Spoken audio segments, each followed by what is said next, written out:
perfect. They're perfect. We go to Madrid. I play a tournament in Madrid. My parents go. My dad doesn't tell anyone he's designed this shirt. He designed it off like Amazon or something like that. It was like, I think it had hearts in my face on it too. And he just showed up in Madrid wearing this. He was so proud of himself. Everyone loved it. And the cameras loved him wearing it. And so for the Olympics, my sister had even more made and everybody was wearing it. Yes. So it's just a chill piece. Yeah. Just like super kind subtle. Of understated. Yep. Yeah. Like could be worn. Well, the best part is that we then proceeded to wear them to gymnastics. I saw that. Yes. Needless to say, I'm offering it back, but like, not really. No. Okay, great. Thank you. Maybe LA 2028. You can wear it again. You get it. I'm not framing this because then I want to be able to wear it again. Perfect. Okay. Perfect. I'd love to get into a segment I think you're going to like as a content creator. It's called Doom Scroll of the Week. Okay. This first clip you may have already seen. Someone said that if you're over 200 pounds, right, that you shouldn't be in a Pilates class. Yeah, so sure. This clip that we're going to show is not the original clip. It's a reaction to the clip. Queen Emma, roll the clip. This is for the woman who said that if you're over 200 pounds, you shouldn't be allowed to do Pilates. If you're not her, keep scrolling. Bitch, shut the fuck up. I would just like to say 234 pounds, and I'll roundhouse kick you in the fucking head. I want my legs to Why look is like 200 that. pounds like the benchmark for being unhealthy now? Actually, scratch that. Why is anyone anywhere talking about anyone's weight that isn't their own? Just mind your own damn business and have a great day. Bye. Now, I'm assuming you saw this. I did see it. Yeah. And how do you feel about that? I think with that, it's just like so people's ideas of like weight and health are so wrong. Yes. You have personally talked about BMI. Yes. Yes. That you would technically be classified as obese. Yeah. I'm that's considered massive on a BMI scale, you know?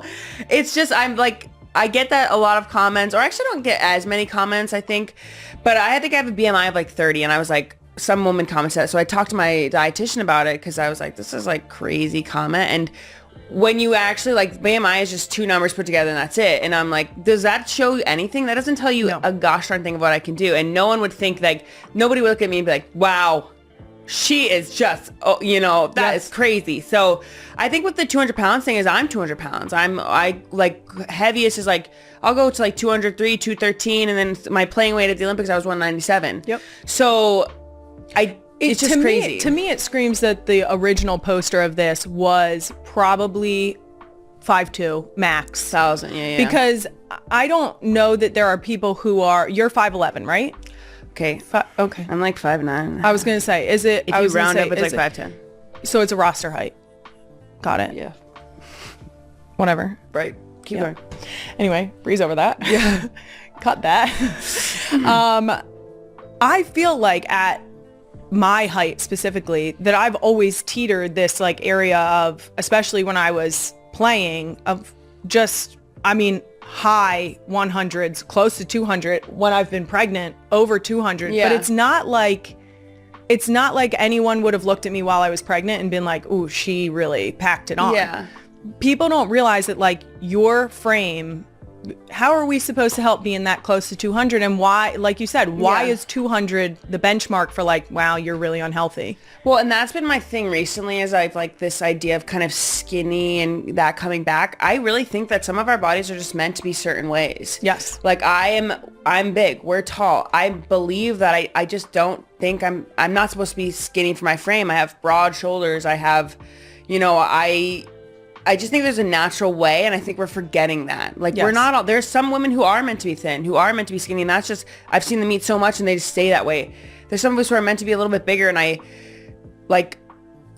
seen people who are so healthy, and, like, who live such fulfilled lives, over 200 pounds. And that's kind of, like, why I'm constantly putting out these body positive messages, because it's, like, it's never ending. It's also funny, as an athlete, to hear someone make the idea that Pilates is like the measure of like Pilates is the class, like how many workout classes, boxing, all these other ones that are like built-in strength, the same way that Pilates are. Like Pilates is built in strength. The fact that you're trying to be like, you need to be dainty to do Pilates. Sorry, you have to be skinny to come in here. No. No Pilates instructor, well, hopefully no Pilates instructor is like sorry, you have to be the fittest you've ever been for me to train you. You have to have a six-pack. There's no point if you don't do Pilates without a six-pack. Like, what? We like to go from here to go up. Yes. Next up on Doom Scroll. Yep. This is a trend I have some strong thoughts on. I'm very interested to hear yours as a professional athlete. Queen Emma, hit it.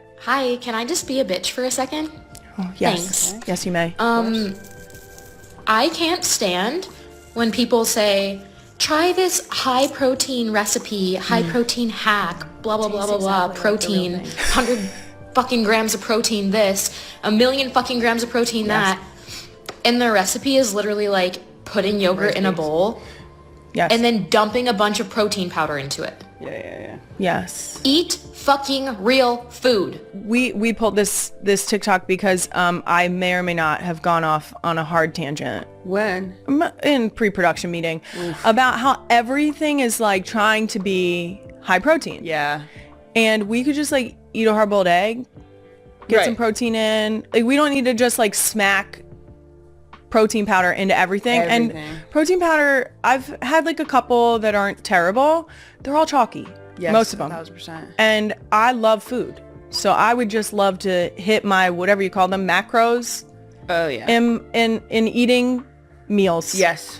How do you feel about this whole high protein push? Because you need to have a fairly high protein diet. I have a high protein diet, but I also have like probably the highest carb diet. Love that. Ever. And I was raised on a very high carb diet. And carbs are really the energy that you need. That's science, truly. But yeah, I have a very carb heavy diet. I get protein in for most meals, but I'm actually not as committed to the bit as I maybe could be. Sure. I think I could be leaner. I could be this if I was really focusing on protein, but I just don't see, I think I'm fine. And also when I look around, it's so cool to look at other countries, what other countries eat. Like when I go on tour and I see some of these countries, like England's very carb-based country as well. So the girls will have like 2 pieces of toast and some beans on their toast. It's very brown. Yeah, well, I'm not saying it's yummy. I'm not saying it's that good. But so my concern is just that like we're trying to pretend like when we blend up some cottage cheese and put it in the freezer that it tastes like ice cream. You get what I'm saying? Don't lie to yourself. That's what I'm saying. Eat a couple scoops of ice cream. It's okay. It's okay.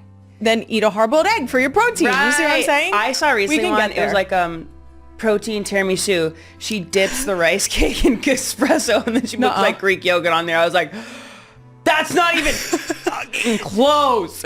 That's almost offensive. Don't lie to me. Don't offend tiramisu like that. Yeah, of course they put protein in the yogurt too. I'm like, I couldn't even be satisfied. There's no way. There's no way. But then why eat it? You see what I'm saying?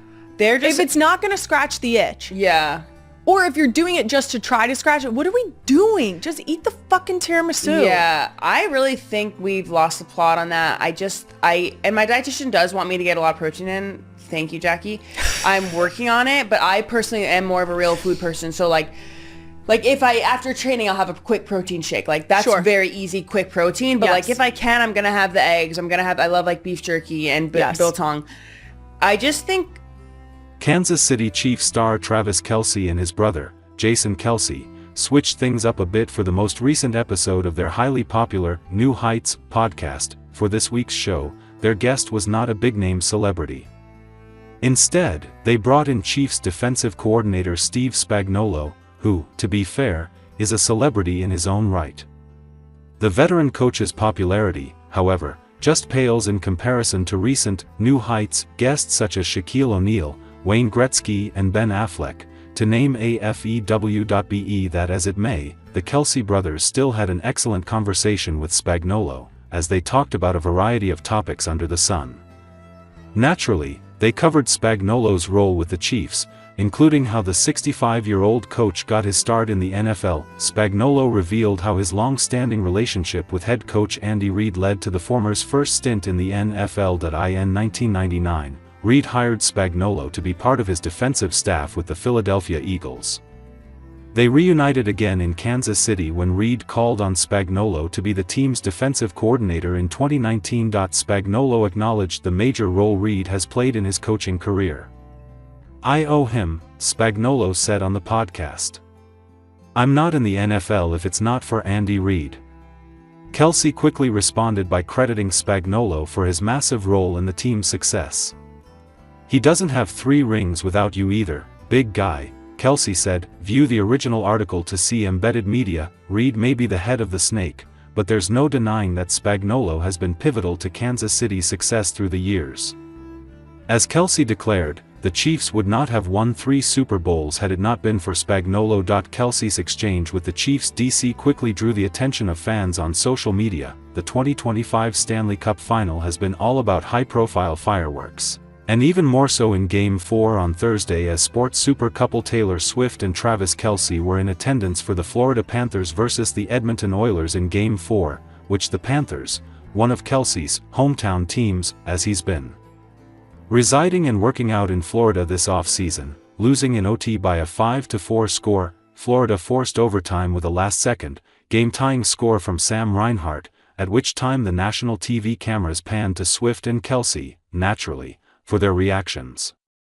And they were as thrilled as most any hockey fan would be, with Swift seeming to say, "That was so crazy." And later, Swift tapped her chest and appeared to say, "My heart," during the on-ice frenzy.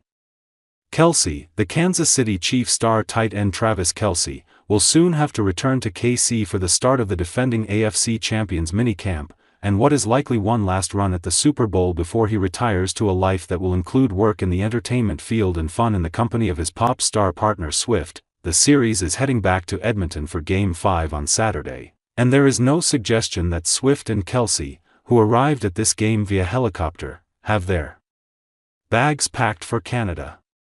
But for now, they certainly got their share of thrills even though the home team lost. A small detail spotted on social media has set the internet alight with rumors of a secret wedding between Taylor Swift and Travis Kelce.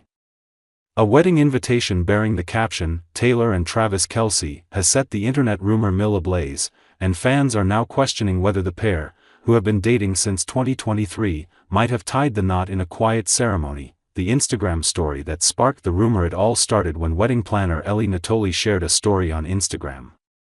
The post showed behind-the-scenes shots from a wedding she was organizing for Chicago Bears player Cole Kmet and Emily Jarose. Among the photos was a